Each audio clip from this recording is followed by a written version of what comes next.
Welcome everyone. In this lesson we're going to be looking at the area between a curve and the x-axis. And we've investigated this so far for the case of functions that are positive. So this is the first case that we've looked at. How do we calculate the area for a region like this? And so when we have our curve f of x, and we're interested in a certain section of the x-axis, so on a closed interval from a to b, we've seen how to find the area for a region underneath the curve that sits above the x-axis. So if we have a region that is above the x-axis, we know what to do. So the area in this case is equal to the integral from a to b. So we're integrating over this section of the x-axis, and we just integrate our function as is. All right, so this is the nice case. This is if our function is positive. So our region, when we look at our region here, it's above the x-axis. All right, so what happens if the region is below the x-axis? So what happens if our function is negative? So we might still be interested in figuring out the area for that region that sits in between the x-axis and our curve, but now this region might fall below the x-axis. What are we going to do? Well, it turns out we can still use the definite integral. So the definite integral is still going to help us. But now the area is actually going to be, still going to be the integral from a to b of f of x dx. But now the fact that this is below, completely below the x-axis, we're just going to make one slight adjustment. And we're going to make that integral, we're going to put a negative in front. So the area for this region is the integral, but negative.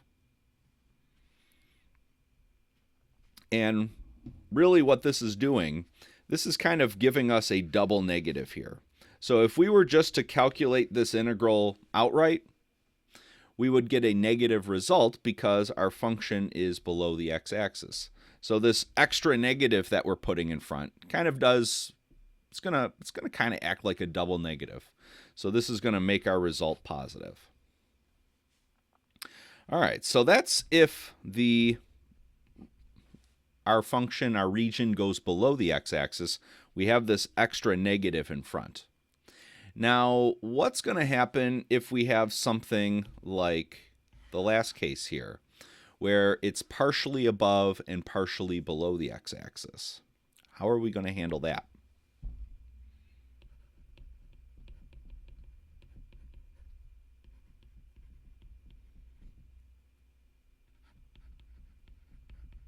Well, we're still going to be able to use integration, but we're just going to have to split up our integrals.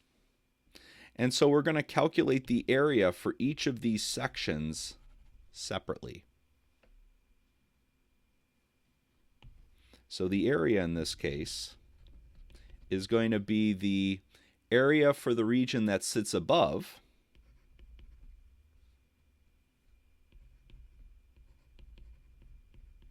plus the area that sits below. So we're going to split it up. We're going to figure out the area for any section that sits below the x-axis, and we know that we can do that with a regular definite integral. We just have to make an adjustment, and then we can figure out the area separately for any region that sits above, and then once we have all those separate areas calculated, we're going to add the results. So the idea here is really just calculate each of these areas separately.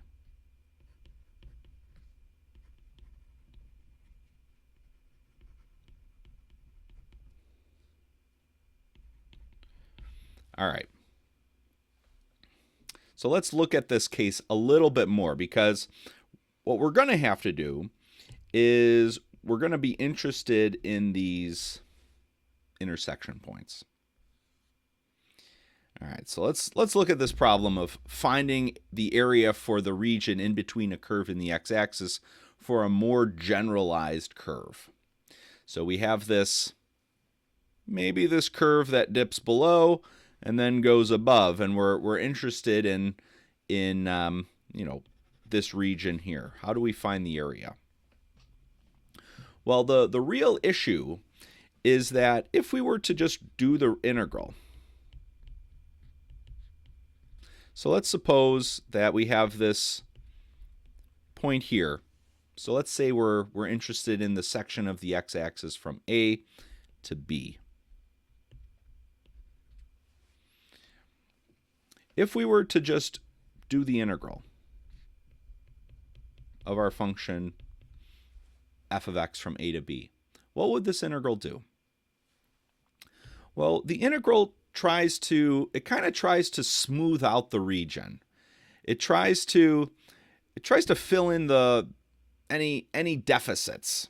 So the way integration kind of views these sections as that go below the x-axis, this is like a deficit. This is like a hole in the ground. And integration views these regions that go above the x-axis. This is kind of like excess. So this is like excess material here. And so what integration kind of does is essentially it tries to take this excess material and kind of fill it in. And the way it does that is it calculates the area above the x-axis minus, and then it subtracts off the area that sits below the x-axis. So any region that is above is positively weighted, and then any region that sits below is kind of negatively weighted. So conceivably, if these two regions had the same area, an integral could be 0 if it completely takes this excess material and kind of fills in this depression here and completely levels out the function.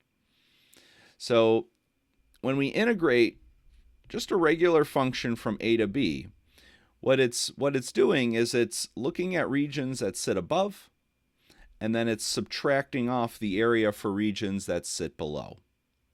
But that's not what we want when we're talking about the total area.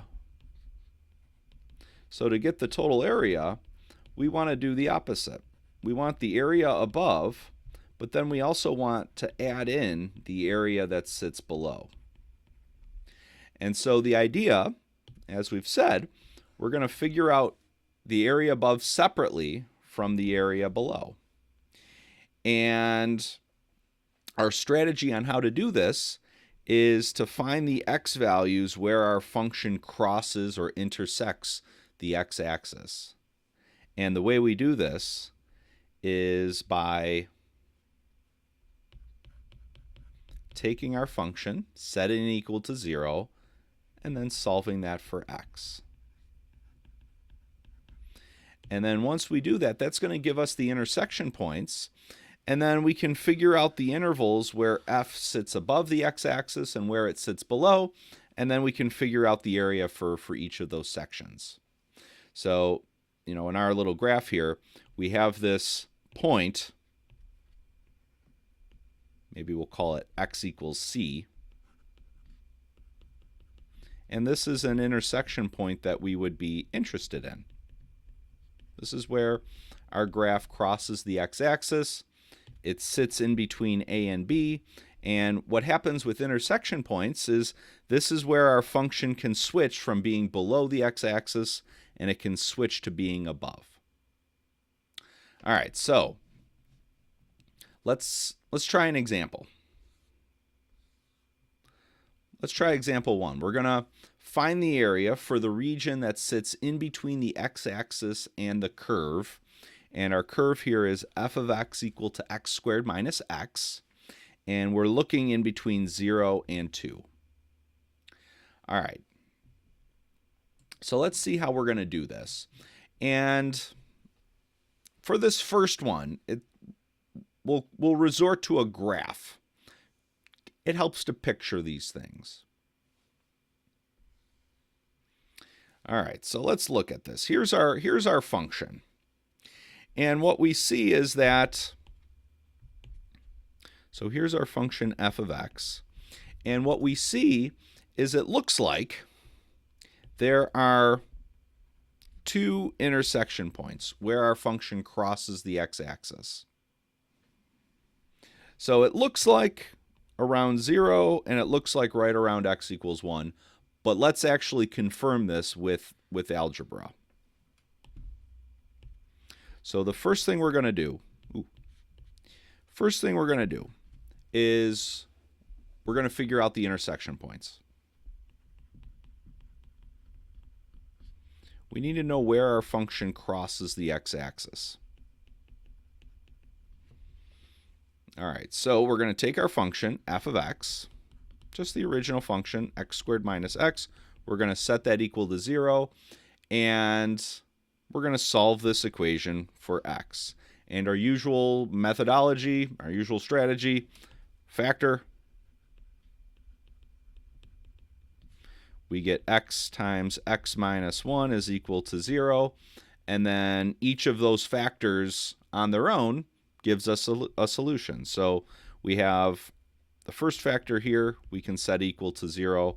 And then we have the second factor here, we can set equal to 0. And we see that our intersection points do happen at x equals 0 and 1. Okay, so that's the first thing we need to check. Is we have our graph, and it looks like they intersected right around 0 and 1, but we needed to confirm that exactly. All right, so now the next thing is we want to figure out the intervals where f of x is above and where it's below.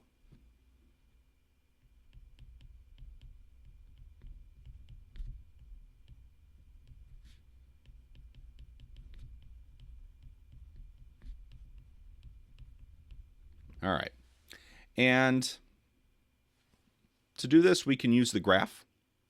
And we're going to just kind of think of this interval. We're looking in between 0 and 2. So we're really just looking at a section of the x-axis. So we're looking at everything in between x equals 0 and x equals 2.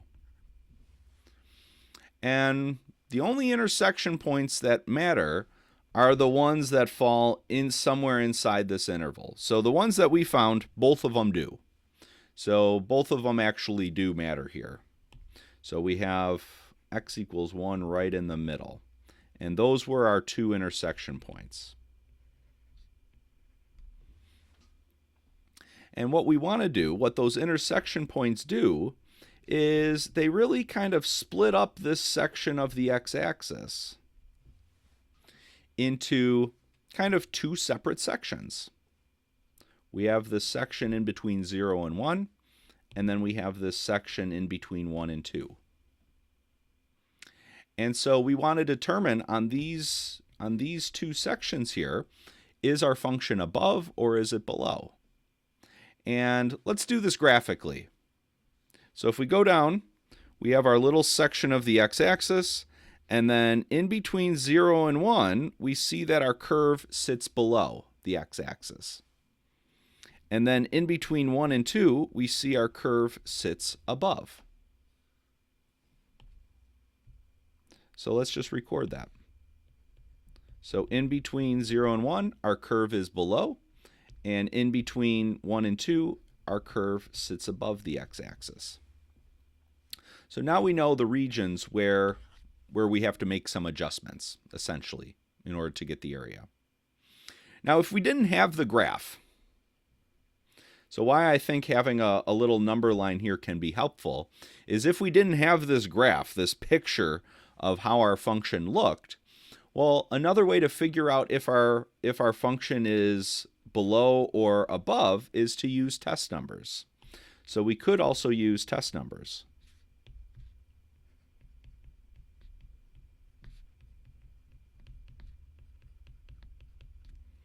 So for instance, for this interval from 0 to 1, I could use, say, t equal to 1/2. Pick a test number, and you plug it into your function, into the original function. And I think it's easier if you use the factored version of the function. So when we plug this in, we get 1/2 times 1/2 minus 1, which is -1/4. And the fact that this is negative tells us that in this section in between 0 and 1, the fact that we're getting a negative result tells us we're below. And then you could do something similar for the other interval. Pick a test number, maybe like 1.5, plug it in, and in this case you would get a positive result, which would tell you it's above. So, if you have the graph, then just use the graph to determine this. But if you don't have the graph, well, then you can use test numbers to help figure out if your function is above or below the x-axis. But you need those intersection points to kind of tell you where everything gets split up. All right, so once we have all this, we're ready to go. So the last step here is we're going to get the areas. So let's figure out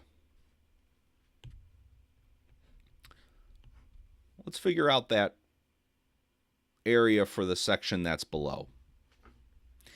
And when we do this, let's just start by calculating the integrals.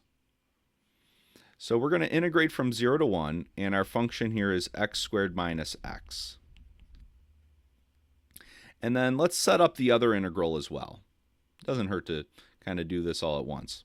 So we're going to integrate from 1 to 2, and our function is x squared minus x.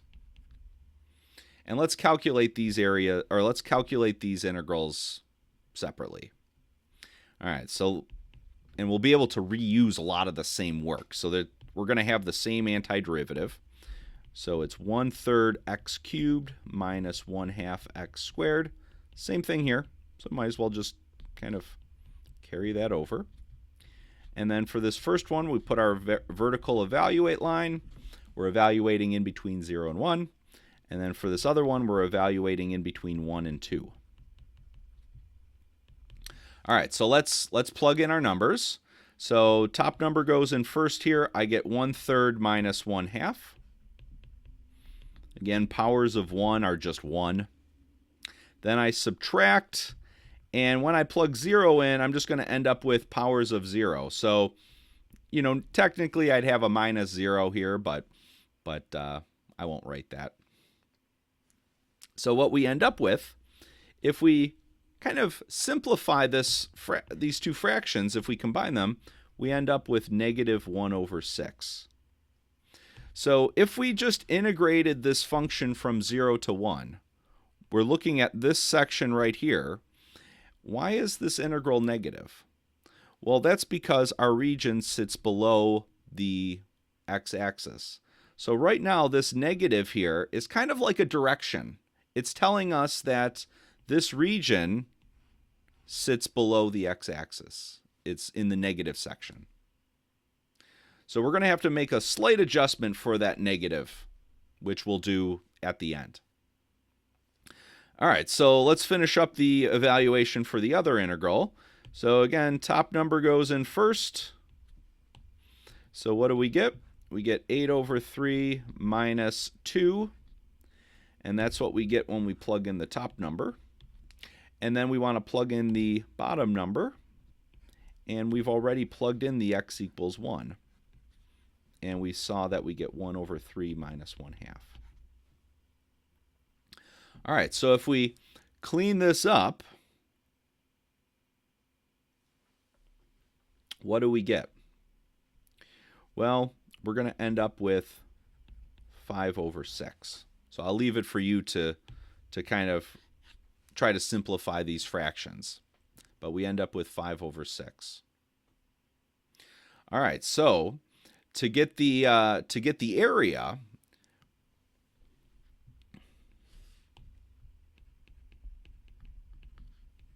so our total area then is going to be the area that sits above plus the area that sits below. And so what we found is that this section right here, this little sliver, let's kind of look at that. See if we can color it in. Maybe I'll. This little section right here. What is the area for that? Well, it sits below. And what we said is that we calculated the integral over that section of the x-axis, and we got a negative 1 over 6. So that negative is like the direction, and the 1 over 6, that's the actual area. So the area here for this region is 1 over 6. And then for the region that sits above the x-axis, we got this whole region here. Well, no adjustment necessary. So if our region is above and we integrate, then whatever value we get for the integral, in this case the 5 over 6, that's actually the area. So the area that sits above is 5 over 6. So then putting it all together, the area above is 5 over 6, the area below is 1 over 6, so the total area in this case is 1. Now, if we were just going to integrate our function from, if we didn't break it up like we did, what would happen? Well, essentially, the integration kind of views this section here as a deficit, and so if we were to just integrate, just a note here, the integral from 0 to 2 of this function, x squared minus x, what would we get? Well, we would actually get the area that sits above minus the area that sits below. So in our case, it would be 5 over 6 minus the 1 over 6. So it'd be 2/3. So essentially what the integration does is it tries to smooth out the region in some way. And so what's happening here is we're viewing this as like a deficit. So what the integration does is it takes a little section from the excess and it kind of fills that in. And so this 2/3 is kind of what we have left over after doing that. So we would have, this kind of, maybe this kind of area to calculate. So the integration tries to smooth it out, and it gives you kind of what the leftovers are after it does it. Okay, so that's a good example to kind of stop on, and we'll try another one in class. So we'll see you then. Bye-bye.